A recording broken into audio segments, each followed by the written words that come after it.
ఆత్మలింగ క్షేత్రం గోకర్ణం. మన దేశంలోని అత్యంత ప్రాచీనమైన శైవ క్షేత్రాలలో గోకర్ణం ఒకటి. పవిత్రమైన త్రిస్థలాలలో గోకర్ణం ఒకటి. మిగతా రెండు వారణాసి, రామేశ్వరం. గోకర్ణ క్షేత్రానికి పడమట అరేబియా సముద్రం, తూర్పున సిద్ధేశ్వర క్షేత్రం, ఉత్తరాన గంగావళి నది, దక్షిణాన అగనాశిని నది ఉన్నాయి. ఇలా ప్రకృతి రమణీయతతో అలరారుతుండే ఈ క్షేత్రంలో శివుని ఆత్మలింగం ప్రతిష్ఠితమైంది. పురాణ కథను చూద్దాం. ఈ పుణ్యక్షేత్ర ప్రసక్తిని రామాయణ, మహాభారతాలలో చూడగలం. ఇక స్కాంధ పురాణంలో ఒక అధ్యాయమే ఈ క్షేత్ర ప్రాముఖ్యాన్ని వివరిస్తోంది. పూర్వం రావణాసురుడు శివుని గురించి ఘోరమైన తపస్సు చేస్తే అతని తపస్సును మెచ్చి ప్రత్యక్షమైన శివుడు వరాన్ని కోరుకోమన్నాడు. అప్పుడు రావణాసురుడు తనకు ఆత్మలింగం కావాలని కోరాడు. అందుకు ఓ నిబంధన విధించిన శివుడు రావణాసురునికి ఆత్మలింగాన్నిచ్చాడు. ఆ నిబంధన ప్రకారం రావణాసురుడు లంకకు వెళ్లేంత వరకు ఆత్మలింగాన్ని నేలపై దించకూడదు. ఆత్మలింగాన్ని అందుకున్న రావణాసురుడు లంక వైపు పరుగులు తీయసాగాడు. ఆత్మలింగం రావణాసురుని దగ్గరే ఉంటే లోకాలన్నీ అల్లకల్లోలమైపోతాయని కలత చెందిన దేవతలు తమను కాపాడవలసిందంటూ విష్ణుమూర్తి, బ్రహ్మ, విఘ్నేశ్వర తదితర దేవుళ్లను వేడుకోగా గణపతి చిన్నపిల్లవాడి వేషంలో రావణాసురునికి మార్గమధ్యంలో ఎదురుపడతాడు. సరిగ్గా అప్పుడే విష్ణుమూర్తి తన చక్రాయుధాన్ని సూర్యునికి అడ్డంగా పెడతాడు. సాయంత్రం అవుతుందనుకున్న రావణాసురుడు సంధ్యావందనాన్ని నిర్వర్తించాలనుకుంటాడు. అయితే అతని రెండు చేతుల్లో శివుని ఆత్మలింగం ఉంది.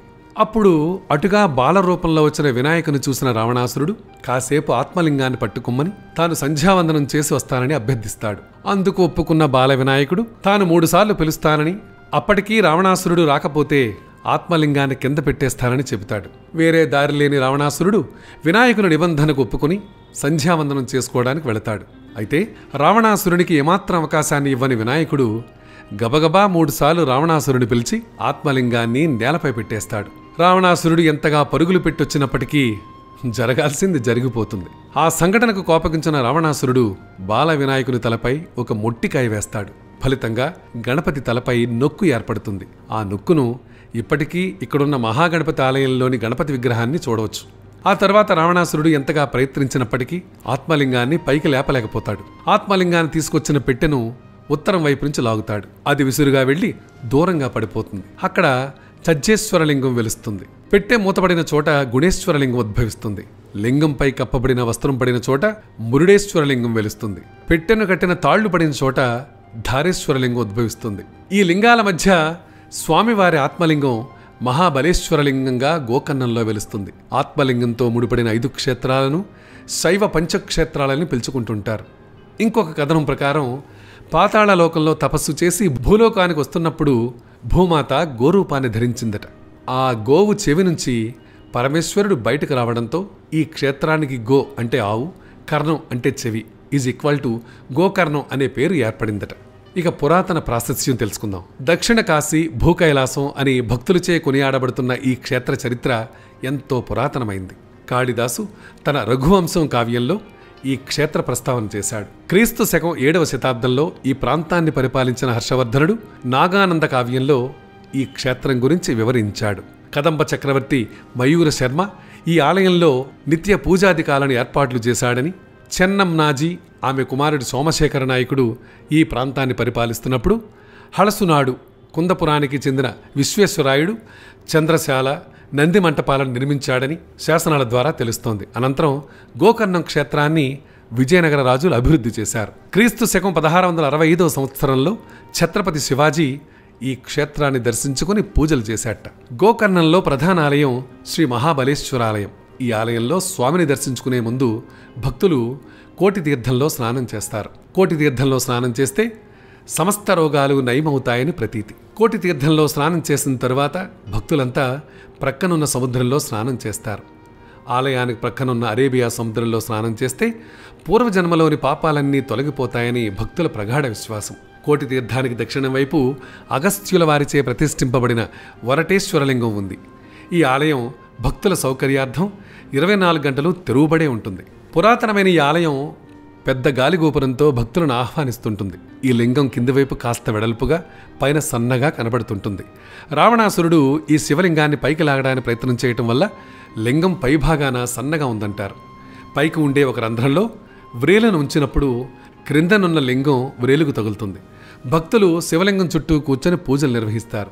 ఈ శివ పూజ నిర్వహించడానికి ఒక భక్తునికి ₹1 చొప్పున రుసుమును వసూలు చేస్తుంటారు. అయితే మహామంగళహారతుల సమయంలో గర్భగృహంలోకి భక్తులను అనుమతించరు. ఇక్కడ 12 సంవత్సరాలకు ఒకసారి ఒక విశేషమైన కార్యక్రమం జరుగుతుంది. అప్పుడు శివలింగాన్ని బయటకు తీసి నిజస్వరూపలింగానికి పూజలు చేస్తారు. ఈ పుష్కర ఉత్సవాలకు దేశ విదేశాల నుంచి లక్షల సంఖ్యలో భక్తులు వస్తుంటారు. ఇక ప్రతి సంవత్సరం మహాశివరాత్రి ఉత్సవాలు 7 రోజుల పాటు ఇక్కడ ఘనంగా జరుగుతాయి.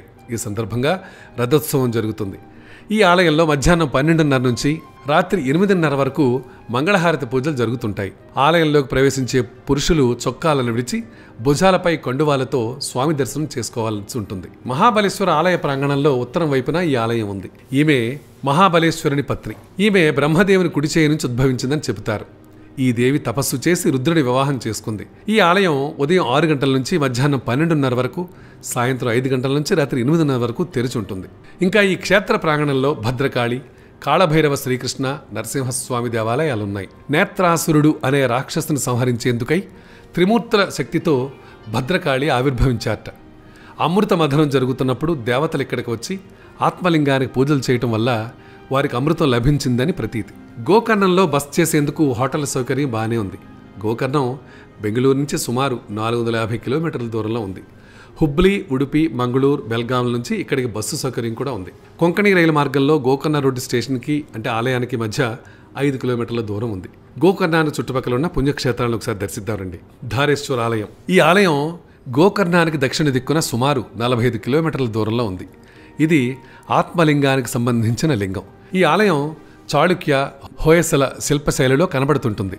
దీనిని 11వ శతాబ్దంలో పునర్నిర్మించినట్టు చెప్పబడుతోంది. ఈ ఆలయం ఉదయం 6 గంటల నుంచి మధ్యాహ్నం 1 గంట వరకు, సాయంత్రం 4 గంటల నుంచి రాత్రి 9 గంటల వరకు తెరిచే ఉంటుంది. గుణవంతేశ్వర ఆలయం.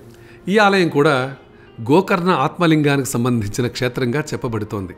ఇది గోకర్ణం నుంచి సుమారు 60 కిలోమీటర్ల దూరంలో ఉంటుంది.